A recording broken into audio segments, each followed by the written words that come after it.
오늘은 제 하이델베르그 66문부터 65문부터 68문까지 은혜의 수단,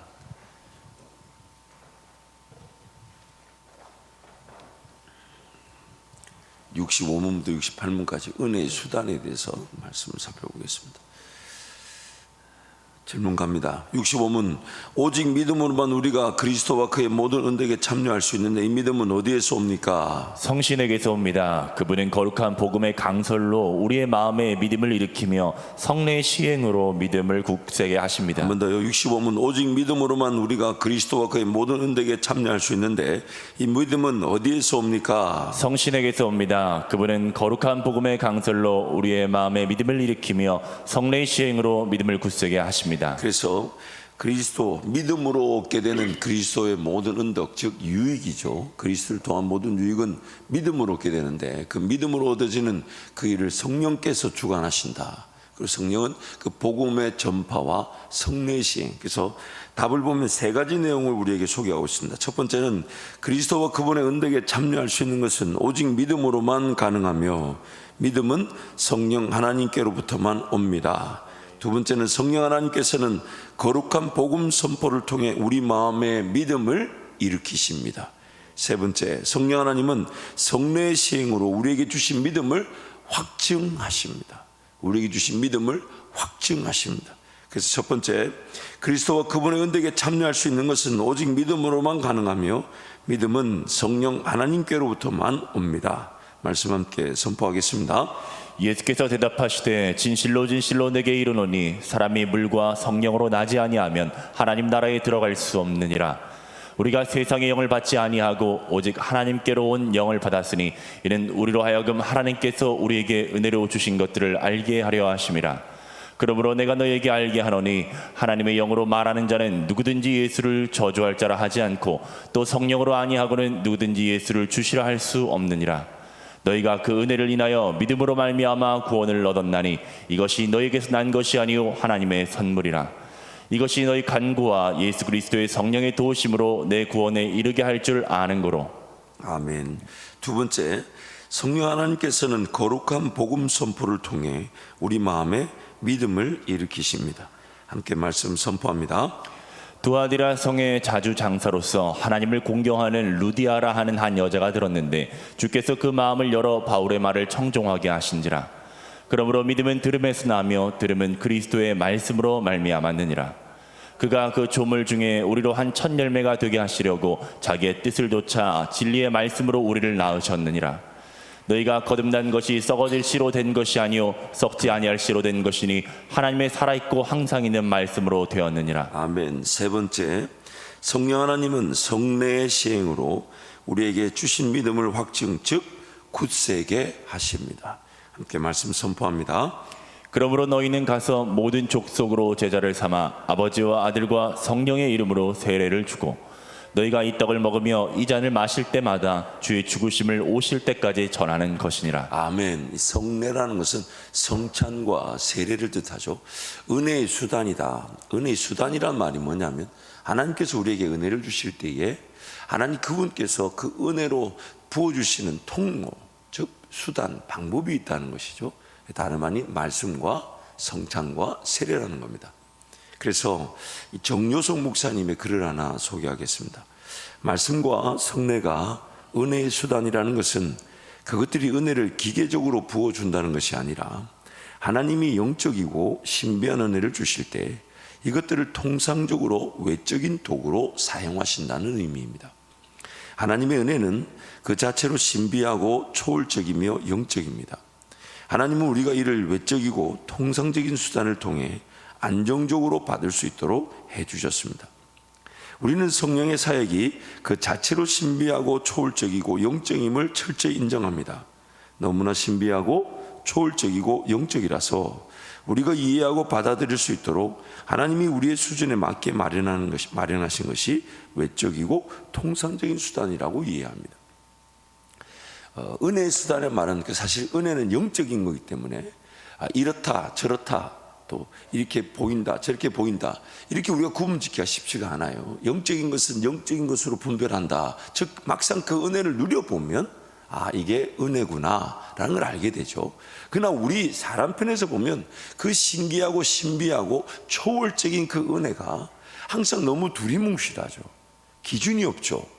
또한 예를 들어서 극적인 어떤 가시적인 현상과 사건들이 있습니다만은, 그러나 우리는 일상을 살아가면서 하나님과 동행하며 일용할 양식을 먹듯이 우리의 육적, 영적 면역력을 키우고 지켜야 될 그런 필요성을 늘 느끼고 있습니다. 그래서 이런 우리의 영적 형편, 즉 매일매일 삶에서 물론 때가 되면 하나님께서 가시적이고 또한 그 분명한 기적적이고 초월적인 그런 역사들을 우리에게 베풀어 주시지만, 그러나 그런 역사들을 우리가 매일 감당하지 못해요. 또한 그런 역사들만 매일 본다 그러면 내 내면의 변화와 인내와 성장과 성숙의 이 은혜를 또 놓쳐버리게 되죠.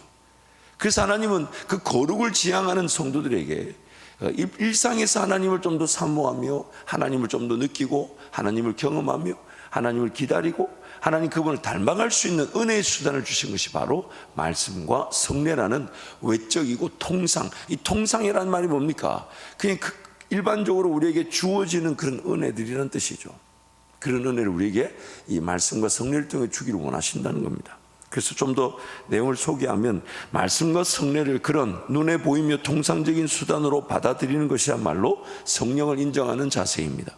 성령의 사역이라고 자주 말한다고 해서 성령을 인정하는 것이 아니라 그분의 존재와 사역에 맞게 대응하는 것이 진정으로 그분을 인정하는 것입니다. 오히려 그들이 성부, 성자 초월의 잘못된 삼위일체를 믿고 있다고 할 수 있습니다.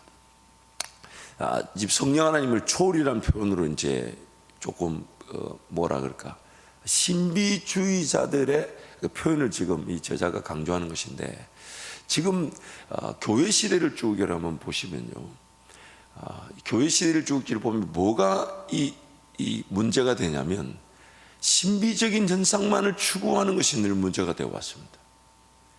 기록된 말씀을 주신 이유는 이 기록된 말씀을 통해 하나님의 음성을 들을 수 있는 하나님과의 관계를 소통하기 위한 것인데, 점점 한번 예를 들어 볼게요. 교회가 늘 이 사람의 연약함 때문에 흥망성쇠를 경험했습니다. 한참 부흥할 때가 있고 또 한참 떨어질 때가 있었어요. 초대교회 때도 마찬가지예요. 엄청난 핍박을 통해 교회가 지하에서, 그러다 보니까 신앙이 순수해졌죠. 그 수와 그 규모는 작았지만 핍박으로 인해서 신앙은 굉장히 순수해졌습니다. 그러다 보니까 그 핍박 시대를 지나다 보니까 마치 그 순수한 신앙이 엄청난 열매를 맺듯이 그 나라 전체를 막 다스리는 기독교 공인 국가, 기독교 정치, 심지어 교회에서 황제를 세워주고 인정해주고 존중해줄 만큼 엄청나게 급부상했죠. 근데 그 급부상했던 그 시기가 이제 4세기인데 이 콘스탄틴 황제의 그 기독교 공인으로부터 엄청나게 기독교가 급부상했어요. 그러다 보니까 교회가 정치화됐어요. 규모가 커지다 보니까 자만하고 교만하게 됐어요. 아무래도 그 수가 늘어나다 보니까, 근데 그 수가 늘어나다 보니까 점점점 변질되어져 가기 시작했어요. 수가 적은 게 문제가 아니었어요. 수가 많아 변질되는 게 문제였어요. 그래서 그렇게 그 변질이 되다 보니까 소위 말하는 로만 캐톨릭화, 천주교화 되어버렸어요. 그러니까 그 천주교가 돼갈 때 그 변질되는 과정에서 보면 뭐가 가장 문제였냐? 초월적이고 신비적인 현상이 없는 게 문제가 아니라 통상적인 말씀을 통한 인내와 사모함과 배우려고 하고 기다려고 하고 성장하려고 하고 성숙하려고 하고 거룩을 지향하는 이것이 소홀히 되고 사라져 버렸어요. 러시아에 제가 단기 선교를 갔을 때 한 달을 머물면서 그 러시아 곳곳에 러시아 정교회라는 교회가 많았습니다. 러시아 정교회가 세질 때만 해도 로만 캐톨릭화 됐던 교회들이 갈라지면서 이제 자기네들이 길을 걸어갔기 때문에 그 나라의 엄청난 도움을 받았어요. 그래서 지역마다 정말 교회를 얼마나 아름답게 만들어놨는지 몰라요. 몇백 년이 된 교회들이 그 색깔이면 뭐 이렇게 동글 해가지고 색깔 이게 뭐라 그럽니까? 이렇게 하여튼 표현도 잘 생각이 안 나요. 평생에 그런 걸 해본 적이 없어가지고. 어쨌든 그런데 예배가 없어요. 예배가 없습니다. 주일날 제가 그 교회를 다 방문해보고 지나가 보면 관광화되어 있지 예배가 없어요. 평상시에 그냥 한두 분씩 예전에 그런 뜨거웠던 교회 모임 예배가 있었던 때를 아는 어르신들만 와서 기도하고 가지 예배가 없어요. 그런데 각 집에 가보면 그 신앙은 모르잖아요. 그 신앙이라는 게 어떤 형식으로 나오냐면 소위 말하는 그 아이콘이라 그러는데 성화라 그래가지고 돈이 좀 있는 분은 큰 성화, 없는 사람은 요만한 성화를 붙여놓고 그거 보고 예수님 생각해요. 근데 성도들이 뭔가 하나님을 알아가고 배우려고 하고 그리고 하나님 그 지식, 그리스도 아는 지식에 잘하려고 하고 그래서 성령의 충만함이라는 것은 분명히 그런 외적이고 가시적인 초월적이고 기적의 역사들, 은사들이 있지만 오늘 그 은사들을 담아낼 만한 그릇으로서 하나님을 아는 지식이 내 안에 있어야 되는데 하나님 아는 지식을 거절해버린 채 신앙이라는 껍데기만 남았어요. 그래서 요만한 성악 진짜 다 자세히 가서 들여다봐야 보일막 말라 그 누군지도 몰라요. 그런 성 하나 보고 그냥 신앙이라는 것을 생각하는 수준으로 전락되어져 있었어요. 지금 이 우르시누스가 이 하이델베르그 여름 났을 때 당시 그 로만 캐톨릭에서 종교개혁이 일어났던 약 한 7, 80년의 그 어간사이입니다. 종교개혁이 이제 왕성하게 일어날 때니까 그러니까 그때 그 신비주의자들의 그런 내용들을 지금 이 하이델베르그 여름을 좀 다루려고 했던 것이고 방금 제가 소개했던 그 정요셉 그 목사님의 글을 제가 소개한 이유도 뭐냐면 오늘 우리에게는 그 초월적이고 또한 신비하며 신기한 그런 현상의 성령 역사들이 분명히 없지 않습니다. 있습니다. 오히려 지금 우리 한국 교회는 건강한 말씀 사역 위에 이런 성령의 가장 좋은 은사들이 사모되어져야 합니다. 그러나 그 성령의 가장 좋은 은사들은 이 말씀이라는 토대가 없이 드러났을 때 성도들을 무너뜨리는 오히려 더 큰 상처를 일으킬 수가 있습니다. 그럼에도 불구하고 우리가 사모해야 되는 것이죠.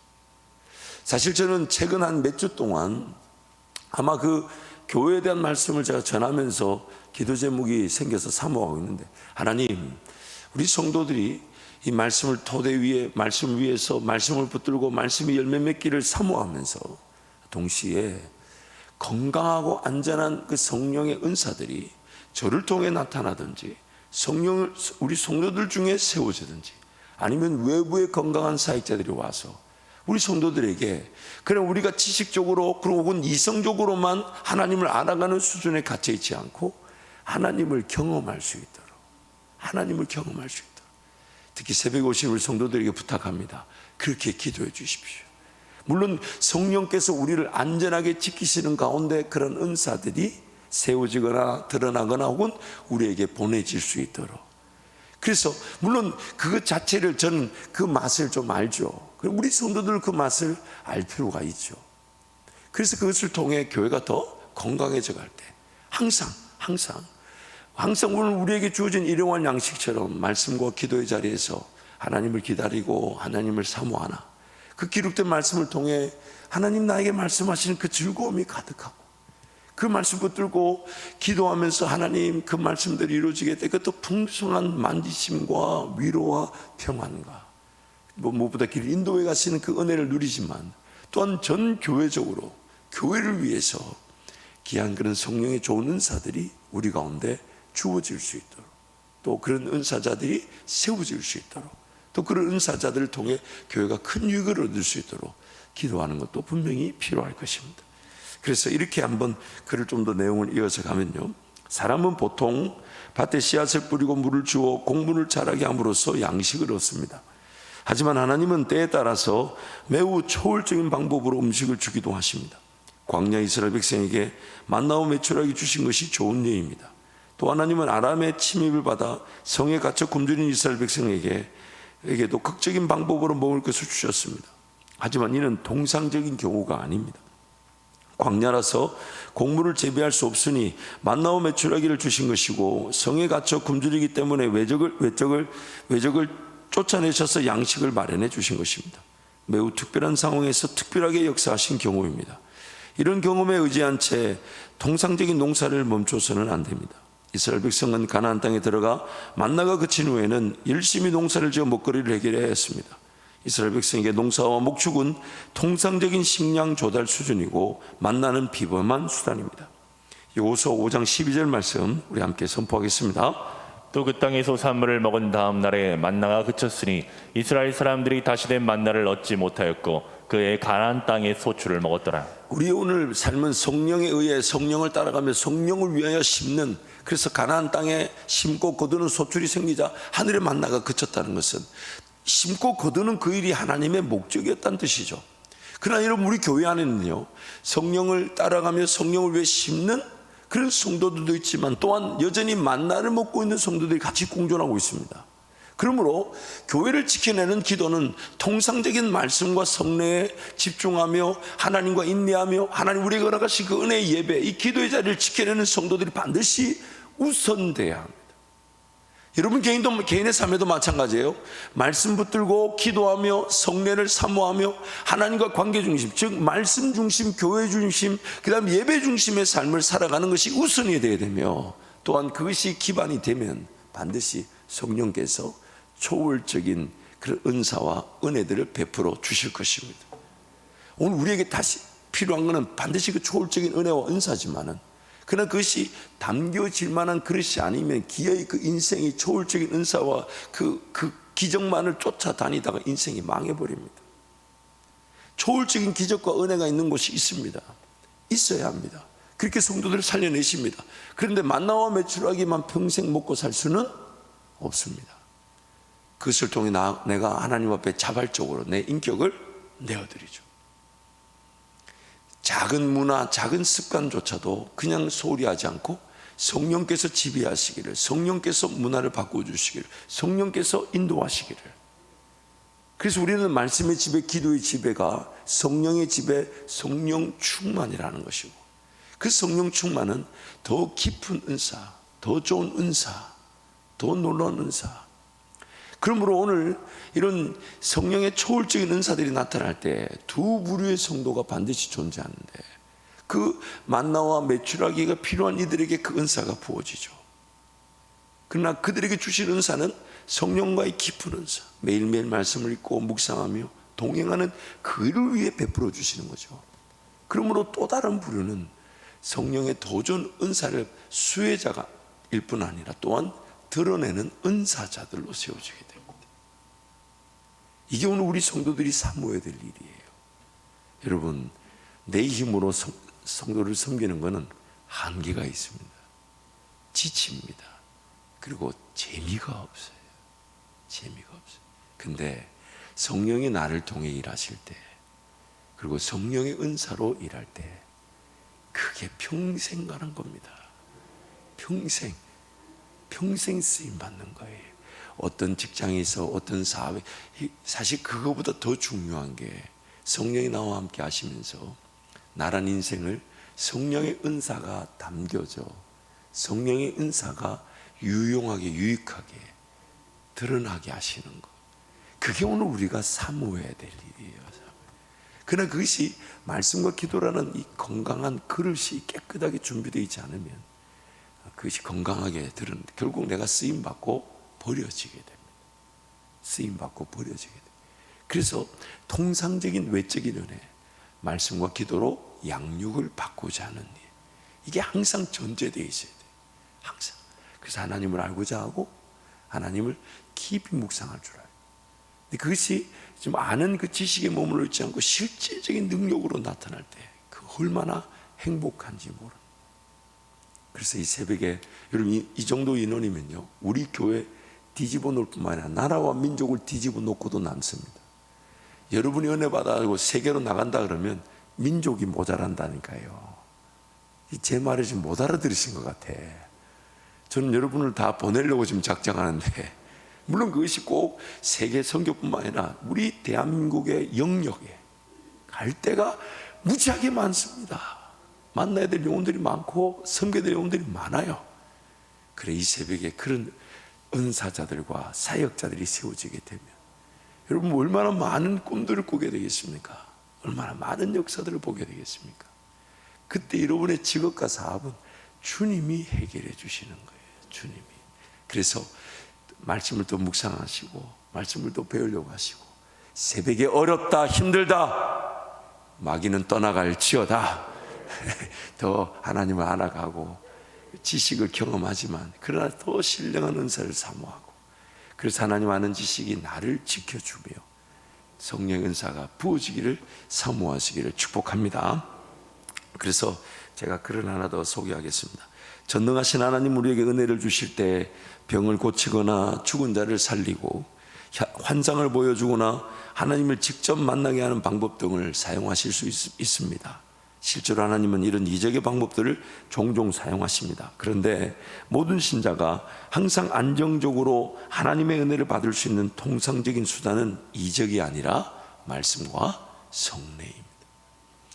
제가 지난주 우리 고난주간에 성찬식을 하면서 이거 좀 더 내가 기도하면서 이 성찬에 좀 더 의미, 그리고 성찬이 좀 더 우리 성도들 가운데 살아날 수 있는 그런 은혜를 강구해야 되겠다.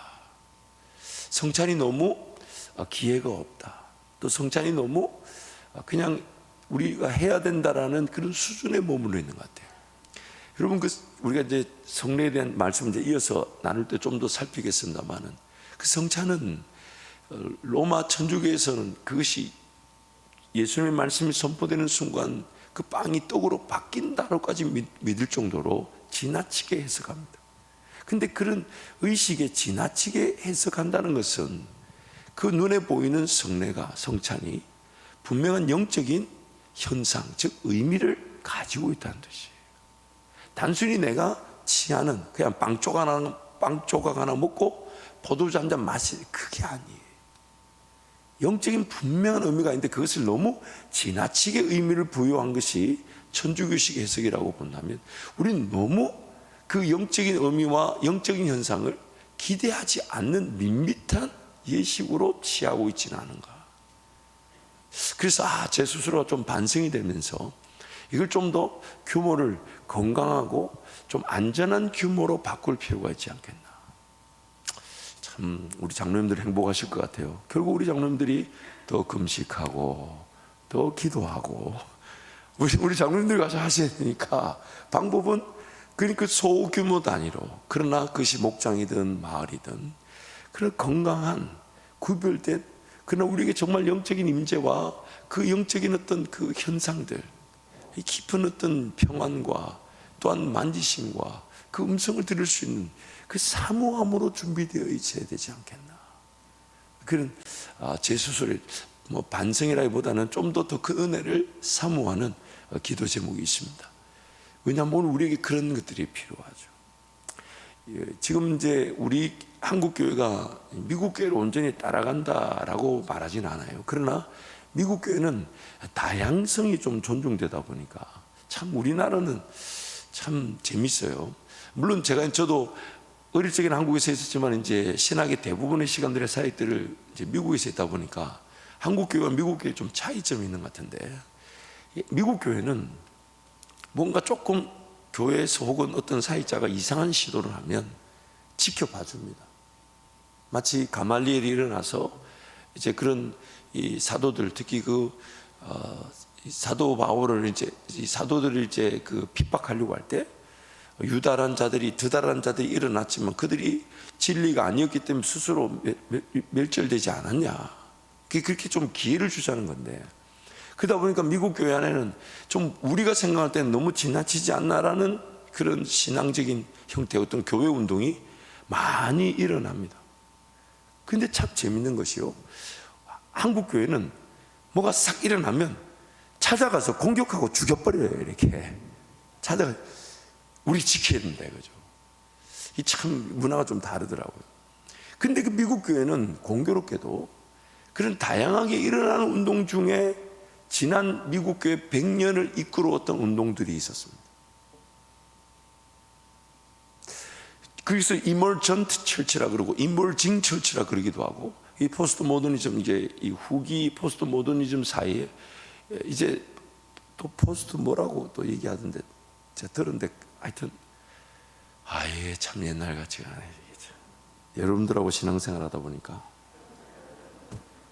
아무튼, 근데 그런 여러 가지 운동들이 일어날 때 좀 위험스러워 보이지만 하나님은 새 포도주를 새 부대에 담으신다 하셨거든요. 말씀의 선포와 성례라는 것은 절대로 타협할 수는 없지만 그 말씀과 성례가 담겨진 문화라는 그릇은 늘 시대마다 바뀌어져 왔습니다. 그것을 교회가 어떻게 수용하나, 아니면 새로운 문화를 어떻게 교회가 만들어내나, 이것이 늘 교회가 안고 있는 숙제죠. 왜냐하면 그 문화 안에 사람들을 우리가 섬겨야 하기 때문이죠. 그래서 한국 교회는 보면 막 지나치게 공격하고 막 무너뜨리고 그런 성향이 좀 있는 것 같아요. 근데 참 안타깝게도 이제 그것도 잘 안 돼요.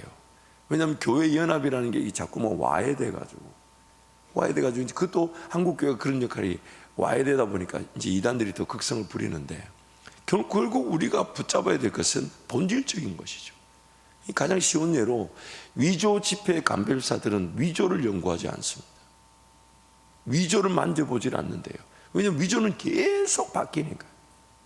위조 연구했는데 또 다른 위조 나오면 그것도 연구해야 됩니다. 그게 아니고 위조 집회 감별사들은 진짜 집회만 계속 만져. 그래서 나중에 위조를 딱 만져보면 딱 안돼. 아, 이거 좀 이상하다. 왜요? 진짜를 만져본 그 감각이 위조를 구별해내는 거예요. 우리 교회도 마찬가지입니다. 물론 이단에 대해서 자꾸만 이단이 이렇게 공격하고 이렇게 미혹하고 이렇게 전도하고 우리 성도들에게 쉽게 알려줘야 되지만은, 우리의 영적인 무장은 이단을 연구한다고 되는 것이 아니라 진리에 더 가까워져야 되는 것이죠. 진리에 더 가까워져야 되는 것이죠. 진리로 우리가 더 무장해야 되는 것이죠. 여러분, 우리가 지금 하이델베르그 연담을 쭉 반 이상 진행해 왔어요. 아마 여러분도 많이 느끼셨을 거예요. 야, 성경에 저런 부분이 저렇게 해석되어지고 저런 부분이 저렇게 다루어지는구나. 아마 여러분도 그런 걸 많이 느끼셨을 거예요. 그러면서 좀 더 깊게 말씀을 묵상하고 깊게 배우고 깊게 이해할 필요가 있겠구나, 그런 걸 느끼셨을 거예요. 왜냐하면 말씀을 준비하고 전하는 저부터 이런 부분이 이렇게 다루어지고 있구나를 배우는 걸 보면 우리 모두가 다 그런 느낌을 가지고 있다는 것이죠. 물론 너무 지식만 추구해서는 안 되겠지만, 그러나 안전하게 하는 지식은 분명히 필요한 것입니다. 그래서 오늘 우리에게 이런 통상적인 은혜의 수단, 매일 밥을 먹어야 되는 그 일용할 양식, 늘 외식만 먹으면 사람이 건강할 수가 없잖아요. 그래서 매일 일용할 양식을 먹듯 말씀을 대하고 성례를 대하고, 또한 그러면서 그런 외적이고 가시적인 그런 성령의 초월적인 은사와 그 일하심을 기대할 줄 아는 것, 기대할 줄 아는 것. 그래서 제일 안전한 기도라면 이렇게 기도하면 좋을 것 같아요. 하나님, 매일매일, 이런 거 참 주일날 얘기해야 되는데 새벽에만 말하기가 너무 아까워요.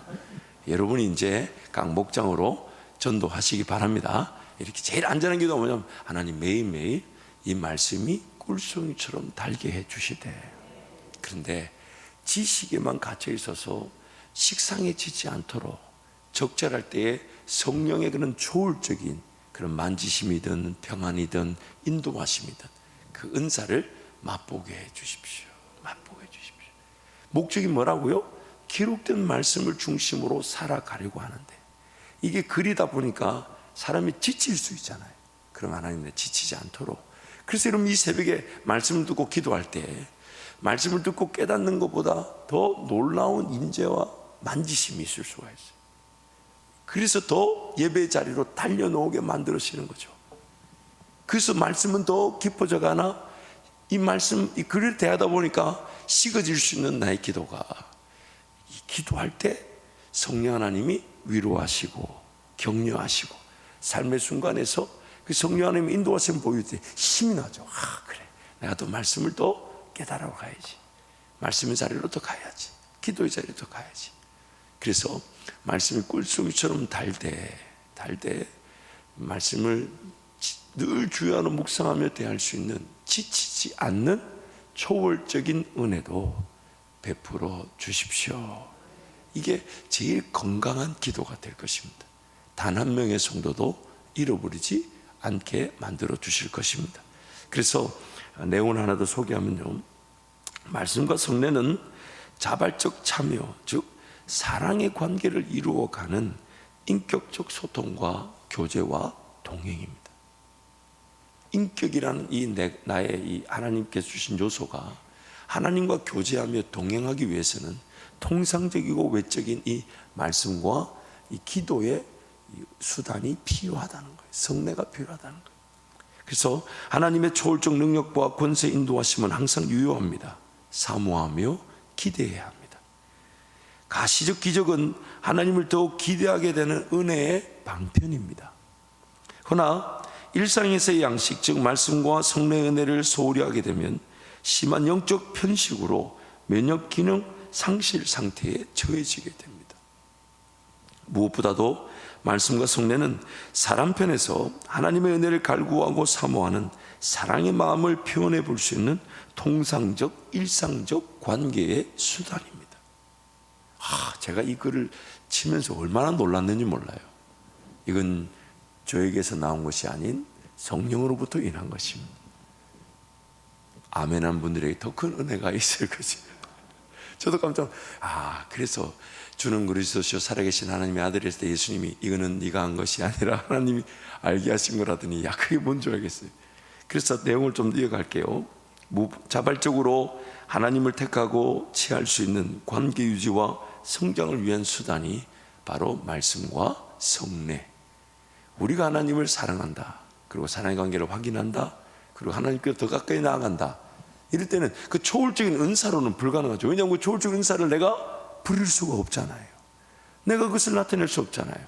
근데 내가 하나님과 인격적 교제, 동행, 그런 소통, 내 사랑을 표현해 볼 수 있는 방법은 이 하나님께서 이 말씀과 성례, 내가 잔을 취하고 떡을 취하는 것으로 내 사랑을 표현하고 자발적으로 주님께 더 가까이 나갈 수 있는 은혜의 수단이 되는 것이죠. 그리고 초월적 능력과 권세가 나타날 수 있는 반석과 같은 기반이 되어 안전하고 특별한 동행을 누리게 되는 수단이 되는 것입니다. 그래서 오늘 또 여러분 매일매일 말씀의 자리에서 하나님을 더 알아가기를 사모하십시오. 그리고 기도하실 때에 하나님 나 지치지 않도록 초월적인 그런 하나님의 수단, 초월적인 은혜도 베풀어 주십시오. 그때 하나님께서 안전한 말씀이라는 그릇 안에 성령의 은사가 담겨지게 하실 것입니다. 우리 함께 찬송하겠습니다.